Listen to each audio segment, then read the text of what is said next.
जंजीर की आवाज में क्या कर्ब है और कैसा नगमा है, किस तरह फूल की पत्ती से कट सकता है हीरे का जिगर। इसी बात का अंदाजा लगाने के लिए मैं सरजमीन कैराना के उस बेबाक और उस जियाले शायर को आपके हुजूर पेश करना चाहता हूँ, जिसे दुनिया उर्दू अदब उस्मानी के नाम से जानती है। पुरजोर तालियों में इस्तकबाल कीजिए शहजादा गजल जनाब उस्मानी। दोस्तों, आप इतने अच्छे सामाईन हैं, यकीन जानिए दूर दूर तक भी नहीं मिलते। बहुत अच्छा सुनते हैं माशाल्लाह। आपकी समातों को सलाम करता हूं, इसलिए कि आप कांधला, कैराना और आसपास देहात के हैं। मैं भी आप ही के दयारगा हूँ, कैराना ज्यादा दूर नहीं है। और एक बात आपको और बता दूं कि आज का जो डाइस है वो माशाल्लाह इतना मोतबर है। हमारे यहाँ डाइस पर हमारे साबिक मंत्री जी वीरेंद्र साहब जी यहाँ पर मौजूद हैं और हमारी एमपी साहिबा चौधरी तबस्सुम हसन जो यहाँ पर एमपी हैं वो भी मौजूद हैं और दिगर हमारे प्रधान जी वकील साहब माशाल्लाह। चलिए खैर, 12 पता नहीं वकील प्रधान जी आपका हंसते क्यों? वो असल में वो शेर पड़ गए यार, वो ऐसा नहीं था। इन प्रधान की बात नहीं कर रहे थे, वो किसी और की बात थी। चलिए खैर, आप मतलब समाज फरमाएं। मैं बहुत थोड़ा सा पढ़ूंगा इसलिए कि क्योंकि मैं आप ही के दयार का हूँ। माशाल्लाह मेहमान शायद यहाँ पर काफी हैं और बल्कि मैं एक बात कहना चाहता हूँ, जितने हमारे मेहमान शोरा अभी रह गए हैं वो वक्त का लिहाज रखते हुए पढ़े। मेरे हिसाब से कन्वीनर तो इस बात को नहीं कहेगा, लेकिन सामईन की समातों का ध्यान रखते हुए वो अपना कलाम पढ़े। मैं सिर्फ 4 शेर पढ़ता हूँ, 5 शेर फिर इजाजत। मतलब समात फरमाए मोहतरमा रिफत जमाल। अच्छा, उन्हें अकेले को सुना रहे।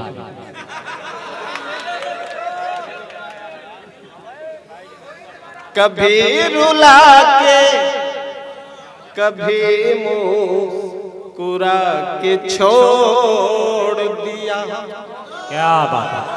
कभी रुला के कभी मुस्कुरा के छोड़ दिया, किसी ने मुझको तमाशा बना के छोड़। वाह वाह वाह। कभी रुला के कभी मुस्कुरा के छोड़ दिया,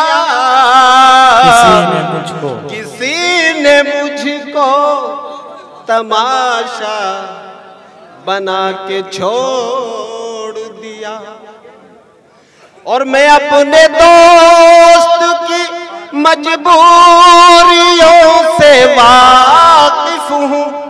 मैं अपने दोस्त की मजबूरियों से वाकिफ हूँ, इसीलिए मुझे आंसू बहा के छोड़ दिया।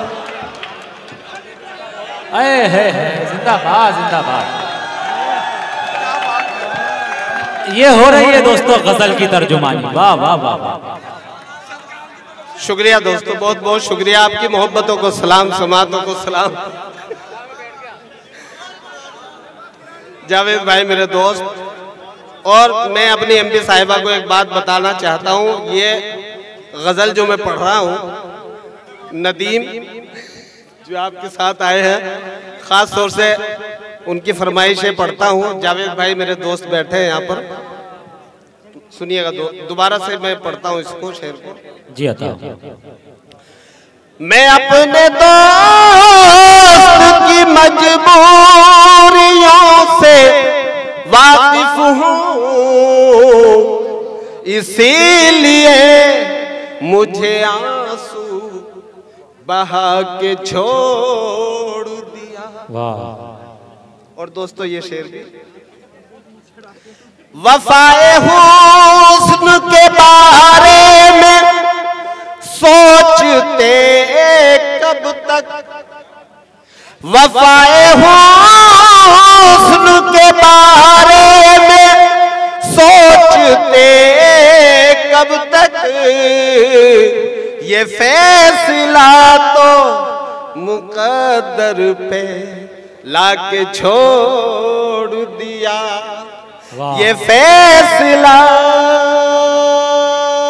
तो मुकद्दर पे लाके छोड़ दिया। और ये शेर भी खास तौर से जी दिया भाई, अल्ताफ भाई, अरशद भाई, खास तौर से ना अपना होश न मंजिल की कुछ खबर मुझको, न अपना होश न मंजिल की कुछ खबर मुझको,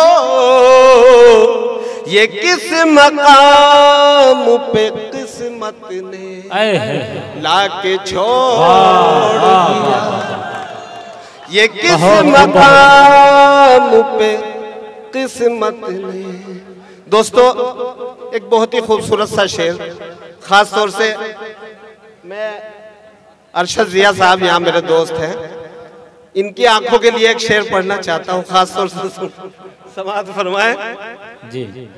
अजब सा जादू है इन मद भरी निगाहों में, अजब सा जादू है इन मद भरी निगाहों में, जिसे भी चाहा दीवाना